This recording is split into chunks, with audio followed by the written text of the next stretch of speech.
Untuk menghindari fitnah, jadi Pak Menteri tolong untuk mengklarifikasi hal tersebut, jangan kemudian bicara sembarangan, tolong klarifikasi. Merasa dikambing hitamkan nggak sih Mbak PDIP? Jangan berspekulasi tapi tolong klarifikasi. Tapi kalau untuk kader yang melaporkan hari ini sudah ada Polda, Mbak? Kader PDIP ada yang melapor ke Polda terkait hal itu? Ya silakan saja untuk bisa menghindari fitnah dan menghindari hal-hal yang tidak diharapkan, karena menyebutkan satu nama atau satu lembaga tanpa bukti, ya tentu saja pasti ada pihak-pihak yang kemudian tersakiti. Jadi sebaiknya klarifikasi hal tersebut. Dari hal ini Bu Mega mengaku kecewa. Bagaimana memang untuk reaksi Bu Mega Mbak terkait dengan hal ini? Kita nggak komentar dengan hal itu, jadi silakan Pak Menteri klarifikasi hal tersebut. Kalau tidak ada klarifikasi dan permintaan maaf, sikap Kan partai? nanya, coba tanyakan dulu. Kemarin saya sudah ketemu Pak Budiari. Kemarin Tanyakan. sempat ketemu di acara Dekopim, apakah beliau sempat membahas hal Ya coba tanya dulu ke Pak Budiari, saya sudah ketemu. Tapi dari Mbak sendiri ada permintaan itu enggak? Apa? Pak Prabowo menunjuk dua dirjen di Kementerian secara langsung. Kalau biasanya kan ini menjadi domain dari dirjen lain. Ya kan pasti sudah dibicarakan, itu prerogatif eksekutif dan pemerintah, dan pasti ada kebutuhan penting yang dibutuhkan oleh eksekutif sehingga ada penunjukan nama tersebut dalam membantu pelaksanaan kementerian tersebut. Mbak, akhir-akhir ini kan jaksa banyak yang dianiaya. Apakah dengan keputusan untuk mengerahkan personil TNI untuk menjaga kejaksaan ini dinilai tepat atau seperti apa melihat dinamika sekarang? Intinya tidak boleh ada intimidasi. Kalau kemudian ada intimidasi, usut tuntas. Kebebasan berbicara itu kan sudah ada undang-undangnya dan ada koridornya. Jadi kalau di luar dari kebebasan berbicara itu sudah melampaui batas, ya diusut secara tuntas dan melalui prosedur dan mekanisme hukum yang berlaku. Proses ya, kami anggap sebagai ini proses, walaupun nanti tadi di dalam memang banyak sekali yang kami harus ya berargumentasi ya. Tadi kenapa lama juga kami sempat menunggu harus dilaporkan ke pimpinan ya. Jadi kami menunggu, kami sabar, dan akhirnya sudah laporan kami diterima. Pertama, kami mengucapkan terima kasih kepada Polri yang telah menerima laporan kami. Lalu laporannya adalah sesuai dengan apa yang kami sampaikan tadi, bahwa dugaan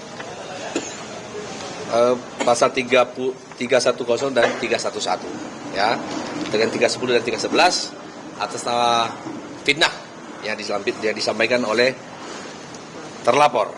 Jadi terlapor di sini ya, Budi Ari Setiadi, mantan Menkominfo ya. Di sini juga kami memohon atau meminta ya kepada Jaksa Agung, karena ini adalah bermula dari dakwaan dari Jaksa Penuntut Umum. Kami meminta kepada Jaksa Agung jangan segan-segan, jangan ragu-ragu, panggil yang bersangkutan untuk mempertanggungjawabkan apa yang ada di dalam dakwaan itu. Kami minta juga kepada Budi Ari dalam hal ini yang telah menuduh kami PDI Perjuangan, kami kader sakit hati, marah, tapi kami tetap mengikuti jalur hukum. Ya, kami minta kepada beliau, kepada Budi Ari untuk hadapi secara gentle, secara laki-laki, gitu ya. Jangan bawa-bawa Anda sebagai pejabat seenaknya menuduh, seenaknya menyampaikan pernyataan, memfitnah. Jangan seperti itu. Terakhir kami meminta dan memohon kepada Presiden Republik Indonesia yang kita hormati bersama, Prabowo Subianto, untuk melakukan evaluasi kepada pejabat-pejabat seperti ini, ya, yang asal bunyi, asal mangap, asal menyampaikan pernyataan. Ya, kami memohon seperti itu. Mudah-mudahan teman-teman semua menyampaikan ini sampai kepada beliau, konfirmasi kepada beliau apa yang sekarang kami membuat laporan terhadap dugaan fitnah dan pencemaran. Demikian. Bang, kemarin kan di DPR juga ada kader PDIP lain yang mengultimatum beliau untuk meminta maaf. Nah, apakah kalau dia meminta maaf akan tetap berlanjut prosesnya atau seperti apa? Baik, tapi kalau kami, ya, laporan kami ini bukan hanya saya dan bukan hanya kami ada di sini yang marah terkait ini. Ya. Kami minta untuk diproses terus sampai ditemukan dia, apakah itu dia menyampaikan itu dengan dasar apa. Dia harus mengungkapkan dasar apa dia menyampaikan, menuduh PDI Perjuangan sebagai otak di belakang ini semua. Itu bahasanya dia, sebagai otak. Ya.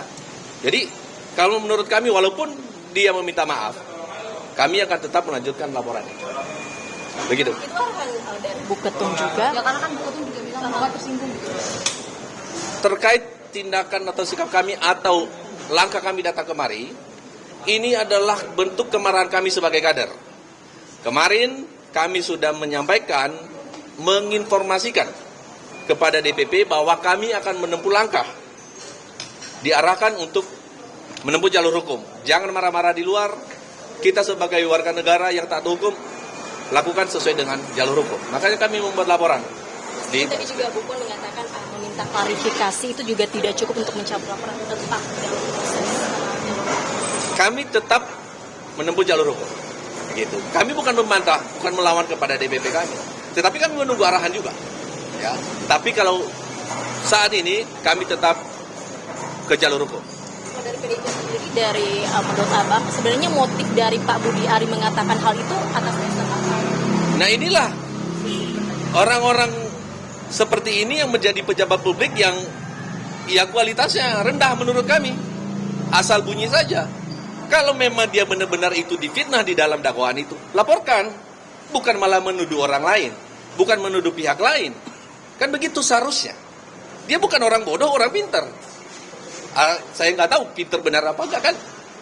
Faktanya bahwa apa yang dituduhkan itu tanpa dasar menurut kami. Karena dakwaan itu bukan ujung-ujung datang. Dia udah melalui satu, penyelidikan dari pihak kepolisian. Kedua, sudah melalui penyidikan di tingkat penyidikan. Baru ke penuntutan. Berarti kan sudah diproses. Dan selama tahapan-tahapan itu, setahu kami, tidak ada klarifikasi kepada PDI Perjuangan. Tidak dipanggil sebagai saksi. Gitu. Selain rekaman suara, apa aja yang kami sebagai rekaman suara, kami juga screenshot media-media sosial mulai dari TikTok, IG, YouTube, kami screenshot sebagai bukti bahwa ini sudah menyebar ke khalayak umum. Demikian. Bang, habis presiden kita juga akan melaporkan lagi ke DPP hasil dari laporan ini bakal disampaikan lagi ke Ketum apa enggak? Sama dari Budi Ari sendiri sebenarnya sudah melakukan permintaan maaf juga ke PDI. Baik, kami dari sini nanti kami tetap akan melaporkan ke DPP karena kami juga berangkat, kami laporkan dan kami akan membuat laporan juga terhadap DPP bahwa kami sudah membuat laporan di Barreskrim. Terkait untuk permintaan dari beberapa kader PDI Perjuangan meminta dia untuk klarifikasi, minta maaf. Sampai saat ini kami belum melihat itikat baiknya untuk meminta maaf. Begitu. Jadi belum ada upaya dari Budi Ari sendiri untuk menghubungi salah satu. Sampai saat ini kami tidak mendapatkan informasi terkait itu dan kami juga tidak melihat di media pemberitaan dan segala macam. Oh sudah tahu, bahkan Ibu cukup cukup tersinggung dengan ucapan itu karena PDI Perjuangan itu kan institusi bukan orang per orang dan si Budi Ari kan langsung menyebutkan PDIP gitu kan. Itu keterlaluan menteri kayak begini. Ini kan menyinggung nama Pak Budi Gunawan juga. Itu saya menanggapi adanya laporan polisi kepada Budi Ari Setiadi yang dilakukan oleh kader-kader PDI Perjuangan karena dianggap telah mencemarkan nama baik PDI Perjuangan secara institusi atau kelembagaan, ya, sehubungan dengan adanya atau beredarnya rekaman suara Budi Ari di publik. Kami ingin menyampaikan beberapa hal. Yang pertama, bahwa rekaman yang beredar tersebut adalah komunikasi privat ataupun pribadi antara Budi Ari dan pemimpin redaksi dan wartawan sebuah media online, di mana Budi Ari memberikan klarifikasi sekaligus mempertanyakan tulisan, khususnya judul berita media online tersebut, yaitu "Buset, ternyata ex-Kominfo Budi Ari minta jatah uang pengamanan judi online 50%. Budi Ari menjelaskan bahwa judul dan isi berita tersebut tidak sesuai dengan dakwaan. Tidak ada di dakwaan yang menyatakan Budiari mengetahui, menyuruh, meminta, apalagi menerima bagian dari pengamanan judol tersebut.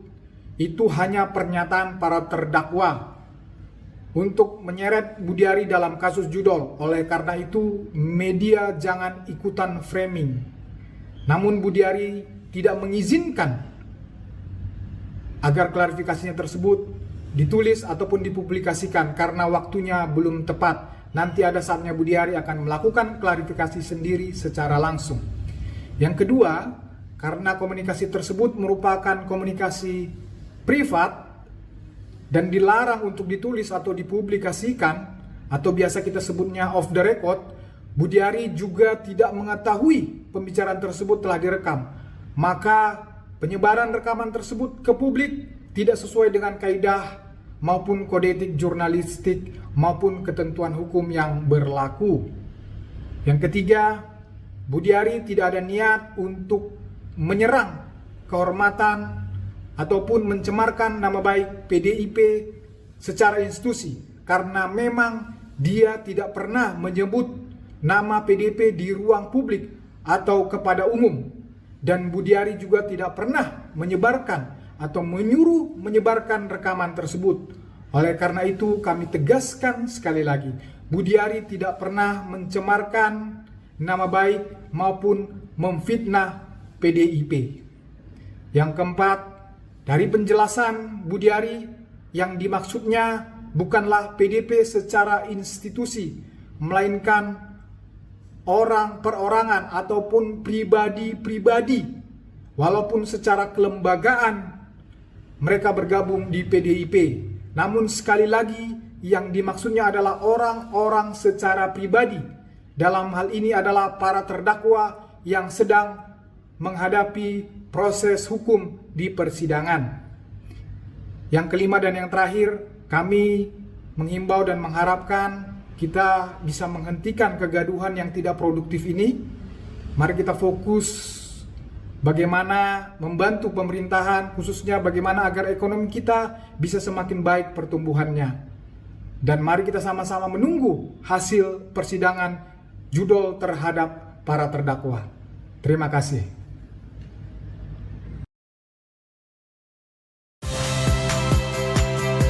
Saya Priska Clarissa. Saksikan program-program Kompas TV melalui siaran digital, pay TV, dan media streaming lainnya.